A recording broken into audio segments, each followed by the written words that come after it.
Hi, and welcome to the Nutrition and CDG Talk. My name is Claudia Graich Vasquez, and I am a registered dietitian, nutritionist, and a certified diabetes educator, and also a mom to a child with PMM2 CDG. And I wanted to share that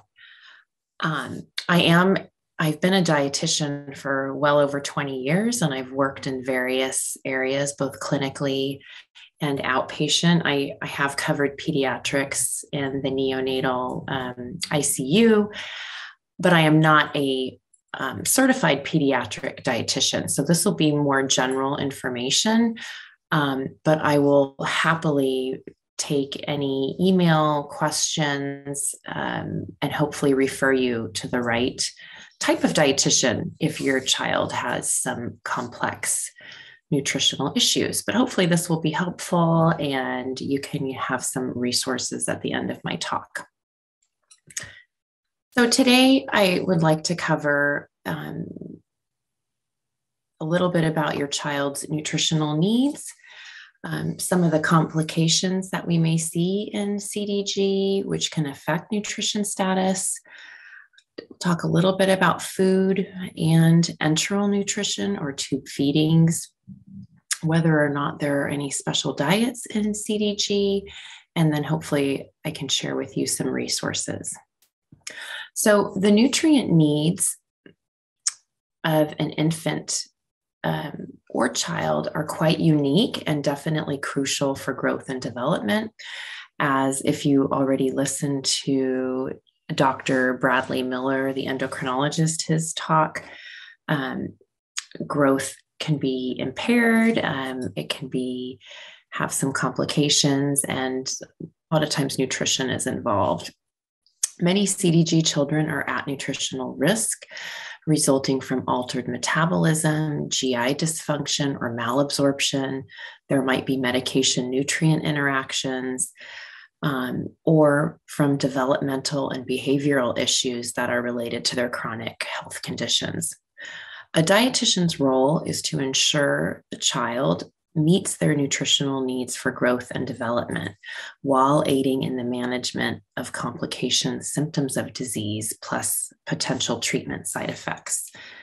So it's, I try and stress how important a dietitian can be in your child's care plan or part of your child's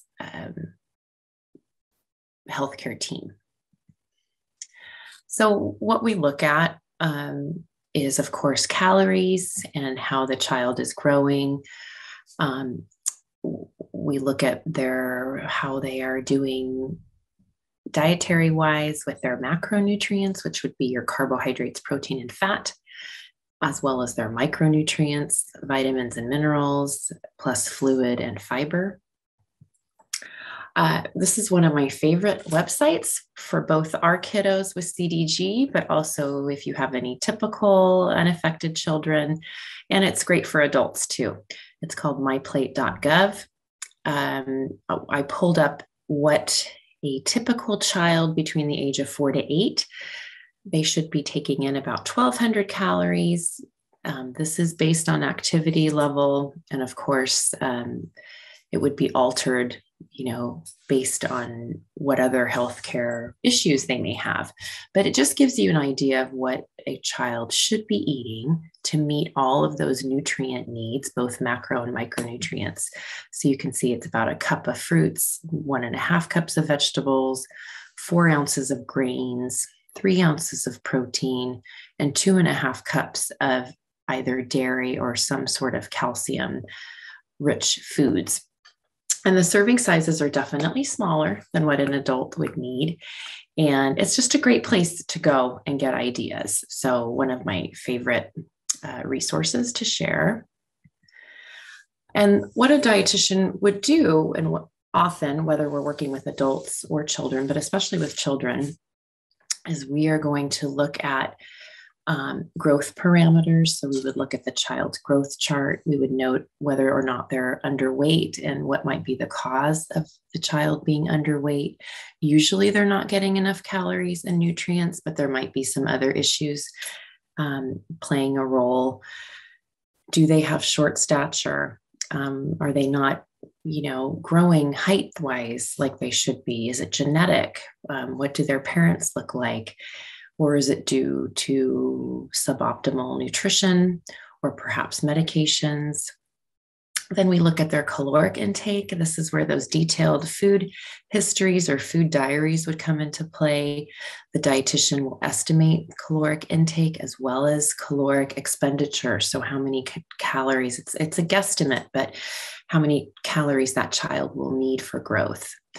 And also a little bit more challenging would be the nutrient intake. A lot of times we'll use a nutrient analysis program where we would plug in that food history or food diary. We would also look for signs and symptoms of perhaps being micronutrient deficient or vitamin deficient. We would review lab work as well. So it's a little bit more than just about eating and food. That is a big component of it, but we will also look at chewing and swallowing difficulties, whether or not the child needs softer and perhaps more processed foods that are easier to chew and eat and digest, perhaps a nutrition supplement drink. Does the child have intense aversions to certain textures, flavors, colors, anything that might limit the variety of what they should be eating?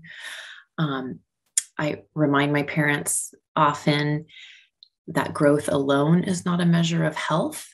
We often see overweight or typical weight children and even unaffected children that may be eating plenty of food, but perhaps the food isn't nutrient dense. Therefore, these children may have some micronutrient deficiencies. And also that many of our special needs kids follow their own growth curve. So it's still really important to track. And even though they may be following their own curve, we're looking for areas where they may just decelerate or fall off their curve. And there may be in the near future specialized growth charts for children with CDG, which we already have for children with Down syndrome, cerebral palsy, Prader-Willi, some other diseases. So that will be interesting to see. So again, one of the common complications is growth. Growth potential is determined by genetics, but also influenced by biological and environmental factors such as disease, diet, and social circumstances. Growth needs to be evaluated regularly, which that happens at the pediatrician's office or when you go see your specialists. It needs to be individual.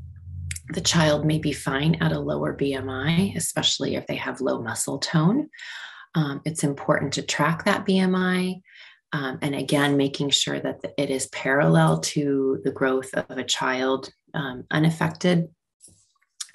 And again, your child may follow their own growth curve. Tracking growth is the best way to determine caloric adequacy. So is the child getting enough through their diet or tube feeding or parenteral feeding? And then we also can take bone age into consideration when tracking height in children with short stature. And that would be something that probably gets discussed with your child's endocrinologist. Underweight. This can be quite common in our children with CDG. It's often known as failure to thrive, which can be a tough diagnosis to swallow for parents. Sometimes we take it quite personally because we are trying very, very hardly to get our children to grow and meet their needs, and it can be quite tough. And sometimes, we just don't know what's happening metabolically with our kids. They may be taking in the right amount of calories, but they're not putting on weight. So again, this can be due to several reasons. Many diseases have higher than normal caloric requirements. Children with neurological impairment are at higher risk for malnutrition and micronutrient deficiencies compared to those without. So a lot of our kiddos fit into this category. Are they malabsorbing? Do they have chronic diarrhea? Are they constantly moving or contracted? Is there a reason why they're burning so many calories? Can they not eat because of something going on in the mouth, or are they fatigued? Are there behavioral issues which may come out around the dinner table or eating time? So these are all areas that need to be assessed. This is where your dietitian can come in and be part of this team. Again, can the child consume the calories that are needed for growth? Do we need to boost some of these calories? Do we need to add fats? Really make the foods that they are eating calorically dense. Are there any mechanical or physical issues? Do we need to start talking about enteral feedings or a G-tube placement? Or should we look at a nutritional supplement for the child to drink? So lots of things that we can check off along the way to see if it'll work, and then move on to the next option. So boosting calories, this is probably a dietitian's, one of their favorite things to do is add calories. So offering high calorie foods, maybe looking at some of the oral nutrition supplements like Pediasure, Ensure, Carnation Instant Breakfast, things where we can, add to milk. We can sneak fats in if they tolerate it well to their foods, add some extra carbohydrates and proteins, just boost the foods that they are already eating. Again, just some more ideas there: butter, pesto, cream. I'm sure a lot of you are familiar with this: the nut butters, avocado, hummus, cheese, eggs, using whole milk and heavy cream. All those items can be added to sauces, meats, yogurt, smoothies, mac and cheese, soups, potatoes, maybe just some foods that your child likes. So this is where we can come in and help out with this and see if it'll work. Some of our kiddos, though, despite our best efforts, just cannot put the weight on. And that's where, it may be, again, some sort of metabolic issue, which is what is going on with our children, and would need to be discussed further with our specialists. Another common complication is hypotonia or low muscle tone. So therefore, when you have decreased muscle mass or low muscle tone, your caloric needs are not going to be as high. We would expect a lower body mass index for those kiddos. But something else to note, especially if your child cannot meet their nutritional needs, is to look at maybe towards the end of the day when your child is fatigued anyways. Muscle fatigue can occur in the mouth, throat, neck. We can see it with speech, changing towards the end of the day. Chewing becomes quite laborious. So if meals are taking longer than 30 minutes, this can indicate some feeding issues or fatigue. So you might need softer foods at dinner time to optimize their intake with less effort. Or this might be the time where your child will take that Carnation Instant Breakfast or Pediasure or some sort of a nutrition supplement to make up for the calories lost. Gastrointestinal issues seem to be a quite common complication in CDG. It can be in the form of diarrhea, constipation, gas, reflux, vomiting. The first intervention might be alterations in the diet or the feeding. So again, that's working with your pediatrician and your dietitian. Sometimes medications are needed to ease some of these symptoms. And sometimes working with a dietitian that specializes in GI issues and works closely with a gastrointestinal doctor can be incredibly helpful. So another GI complication that we see in our CDG kiddos is constipation. It might be due to medications. It might just be part of, your child's CDG or lack of nutrition and fluids. But what we would look at is boosting their fiber intake. So insoluble fiber, there's two types of fiber, insoluble and soluble. Insoluble is the most effective for constipation. You find that in bran. So a lot of cereals and muffins will have bran included. Whole grains will help with that. Whole wheat bread, brown rice, popcorn. Beans and lentils are a great source of insoluble fiber. Whole fruits, including the skins, if your child can tolerate it, or perhaps you have one of the more high-powered blenders that will blend even the skins and not separate it. And your sorbitol-containing fruits can help with constipation. So apples, pears, cherries, plums, apricots, peaches, and their dried versions or juices will help. Plus vegetables and nuts and seeds if your child can tolerate that. So hand in hand, anytime you increase fiber, we also need to increase fluids. It's very, very important. And some of our kiddos just have a hard time meeting their fluid needs. So that might be why they're constipated.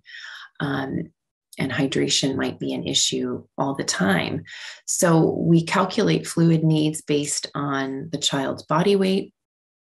We work a lot with parents on trying to find ways on how to get the fluid in, especially if the child is able to take it by mouth. It's a little bit easier to meet those needs sometimes through the G-tube or the whichever route they're being fed enterally. We want to keep it accessible throughout the day. So you can set up mini goals if you have little water bottles for them, so it's easier to keep track of.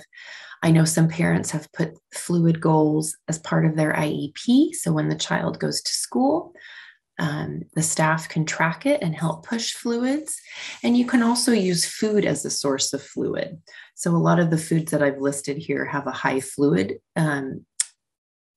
count or composition. So it can also be counted towards the child's fluid needs. And aim, if you can, for an even distribution of fluid across the day. That will help. So eating selectivity, I talked about this briefly earlier. So it would be a child who has aversions to many foods. For example, they may not eat any proteins or meats. They can't stand any cold foods or any fruits and vegetables. We see this a lot with kids who don't have a rare disease, just our typical children, our unaffected children. So a child who eats no more than 5 foods is considered a selective eater. A dietitian can help with improving variety, both in the short-term and long-term goals for this child. So I always say exposure, exposure, exposure. So continue to offer the foods, set a good example for your children or your child by eating the foods you want them to eat so they can, watch you, and we know how they like to imitate what we're doing. Hopefully over time they'll get that. Try to avoid battling over food, especially at the table. You can consider feeding therapy, which I think is very beneficial, and try and provide foods in the most palatable form. So for instance, if a goal is to increase fruits and vegetables, maybe you want to change the texture of the food, mix it with other items, add preferred flavors. So trying textures that are soft. So perhaps you cook the vegetable versus raw vegetable, or crispy, or roasted in the oven. Adding pureed vegetables and fruits to sauces or smoothies or pancakes or muffins is a great way to kind of increase the nutrient density of what you're making. You can finely dice up vegetables and add it to scrambled eggs, or putting it in muffins and pancakes, meatloafs and hamburgers. So there's lots of tricks. There's even cookbooks that are just dedicated. And I'm sure you can find great recipes online as well. It's a great start.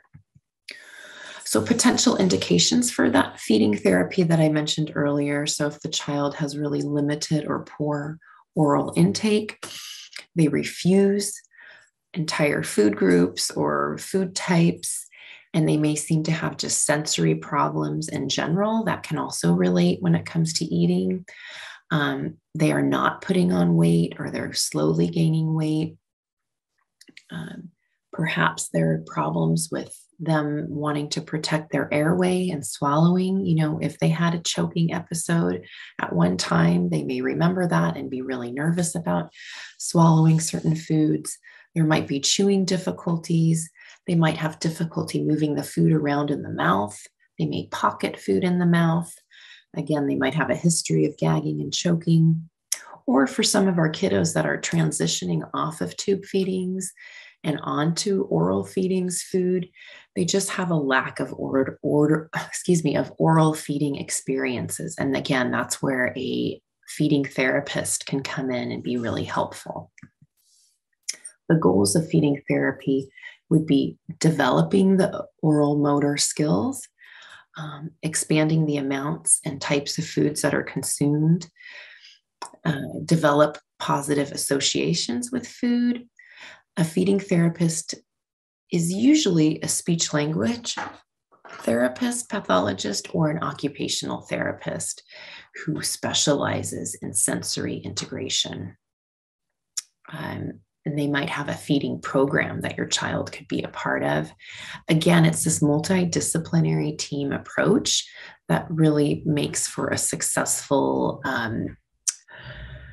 graduation of one of these programs, or for having one of these programs work for your child. In my own experience, Oliver, my son, he definitely listens more to other professionals than his own mom and dad. And that's probably a common thing with all kids. So again, just having some of these members on your team may take off some of the pressure on the parents to try and get your child to eat or eat certain foods. So it's definitely worth looking into if it's available through your insurance, and kind of ask around among the current therapists that you use, OT, PT, speech. They probably know of someone. So indications, so say your child just cannot meet their needs by mouth, orally. So this is where we start to talk about enteral feedings or tube feedings. So the child just cannot, eat 80% of their caloric needs or 90% of their fluid needs by mouth over a period of time. That's where we would see that deceleration of growth or some dehydration issues. Your child, again, may fatigue every time they eat, where they just physically cannot eat enough. We may see some malnourished children. Perhaps they have difficulty with their swallowing and swallowing reflexes. So they're having aspiration pneumonia. It becomes quite dangerous. They may fail their swallow studies with speech. And again, a history of weight loss or that deceleration. And because this is a crucial time for growth and brain development, whether it's in infancy or a young child, we must act swiftly. So enteral nutrition is a liquid food composed of all of those essential nutrients, both macro and micronutrients, and fluids. So it enters the body through a tube, either in the nose, the mouth, stomach, small intestine, to deliver part or all of a child's nutritional requirements. So there's NG tubes, G tubes, GJ tubes, J tubes, and a big variety of enteral nutrition formulas. These would be the commercial formulas that you would find in a can that would be recommended to you by your child's team based on what the child can digest, whether they can have an intact formula or they need a formula that is more elemental, that's already more broken down and more easily absorbed. There are also blenderized tube feedings that you can find already manufactured. So just pureed food your child can tolerate. Regular foods just in pureed form through the tube. And there's some incredible families who do pureeing of table foods at the home, hopefully under guidance from their doctor and dietitian, just to make sure that the child's nutrient needs are met. So again, important to pull a dietitian in just to supervise and maybe give some guidance before the family decides to go that route. Those formula feeds that I talked about earlier, the commercial ones, Again, they're ready to feed. They can be delivered continuously for most of the day, or 24 hours in a day, or maybe just overnight if your child is eating a little bit by mouth during the day, or as bolus feeds. So the child could sit at the table and receive their enteral feeding, 2 cans or 1.5 cans while everyone is eating together.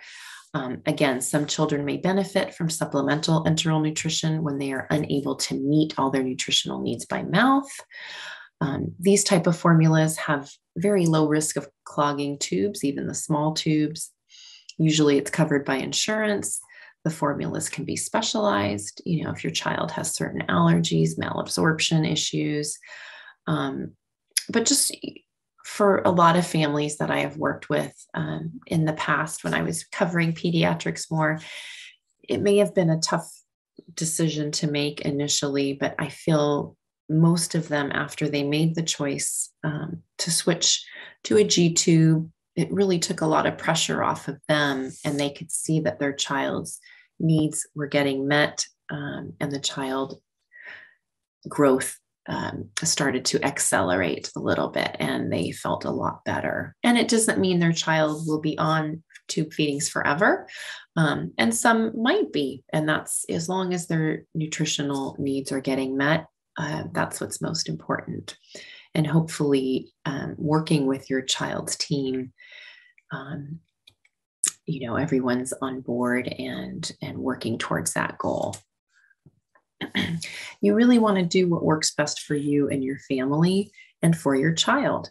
So this was a wonderful infographic that was put out by one of our CDG moms, Melissa. You can follow her. I highly recommend it if you have a child on tube feedings, on G-tube feedings, or you're thinking about it, or if you just want to follow a wonderful mom with a CDG child. She does such a great job on educating other parents and just about the day in the life of a CDG parent. That's her address down there at Our Real Rare Life. But she posted this during Tube Feeding Awareness Week, and I just really loved it because there could be even food shaming in the tube feeding world. And it doesn't matter, you're going to do what's best for you and your child. And the goal is that your child is being fed, whether you pick a standard formula, or you need an elemental formula, or a specialized formula, or you're using a real food formula, or you're blending it at home. It's just making sure your child is getting what they need.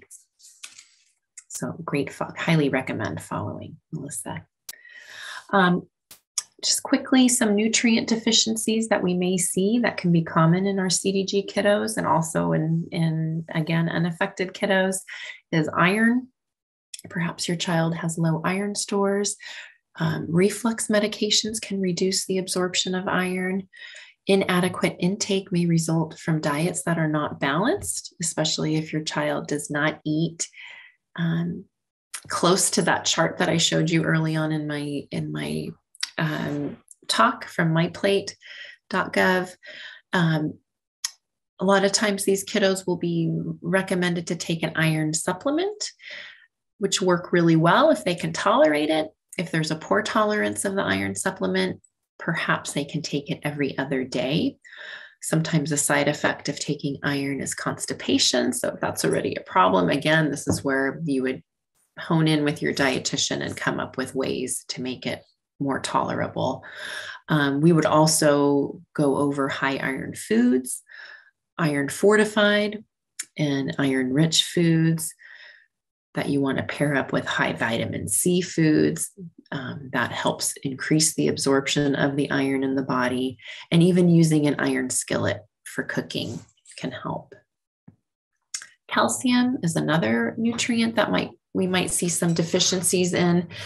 We would see this by looking over the child's food diary, food recall. Again, reflux medications can reduce the absorption of calcium. The inadequate intake, again, may result from poor dietary intake, not meeting their nutrient needs, getting those 2.5 cups in a day. And it's different. You don't see insufficient calcium through the diet. It's not reflected in your calcium blood level, that's different. So a normal serum calcium does not indicate adequate calcium status.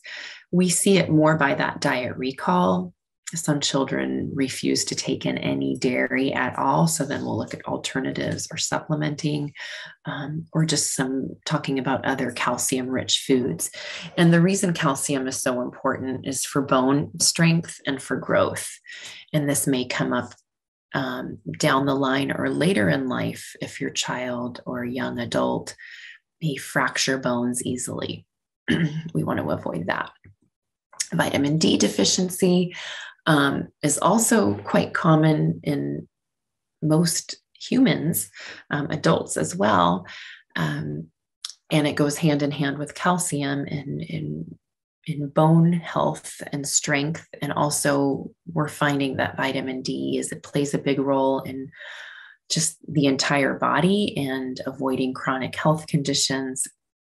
So where we see vitamin D deficiencies might be in some of our kiddos who have been on anti-epileptic meds, anticonvulsants. So if your child has seizures and has been on these medications for a long time, we might see vitamin D deficiency. So it's always worth requesting a vitamin D level with your child's annual labs. And then your doctor would, if your child was low, make some recommendations for supplementation. So some other issues and concerns, again, those anti-seizure medications long-term use can place your child at risk for deficiencies of vitamin D, folic acid, carnitine, and possibly other vitamins, including vitamin B6 and B12. So it's worth monitoring those. Hypoglycemia can be quite common in some of our CDG kiddos. It's complicated to figure out why it's happening in CDG.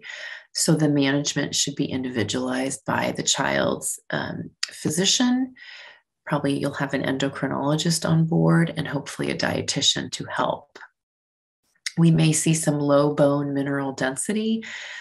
This would be shown by a DEXA scan. And therefore, like I just said in the previous two slides, optimizing your child's calcium and vitamin D intake is really important to support bone health, especially early on in life before the age of 20.